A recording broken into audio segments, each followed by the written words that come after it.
চিটাগং কিংসের হোস্ট ইয়াশা সাগরকে কাঁদিয়ে দিলেন সাকিব খান। হ্যাঁ দর্শক, ঢাকার কাছে রীতিমতো পাত্তাই পায়নি চিটাগং কিংস। উল্লেখ্য যে প্রথমে ব্যাটিং করতে নেমে নাজমুল অপুর কাছে অর্থাৎ নাগিনের সফুলের মুখে পড়ে চিটাগং কিংস, যার সুবাদে শুরু থেকে উইকেট হারাতে থাকে তারা এবং শেষ পর্যন্ত অল্পতেই গুটিয়ে গেছে।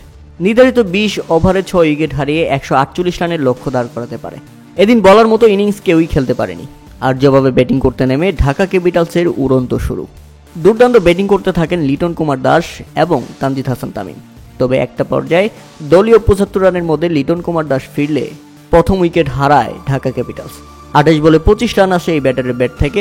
তবে তখনও এক প্রান্ত থেকে দারুণ খেলে যাচ্ছিলেন তানজিদ হাসান তামিম এবং মাত্র 28 বলে 50 পূরণ করে নেন এই ব্যাটসম্যান এবং শেষ পর্যন্ত ঢাকাকে জয়ের বন্দরে পৌঁছে যান এবং ঢাকার আরও একটি জয়। এখনও ঢাকার সুযোগ আছে এবং শেষ ম্যাচগুলোতে জিততে হবে। তাদের আশা টিকে থাকলেও থাকতে পারে রান রেটের হিসেবে। প্রিয় দর্শক, আপনি কি চান ঢাকা কোয়ালিফাই করুক? তা অবশ্যই আমাদের কমেন্ট করে জানাবেন।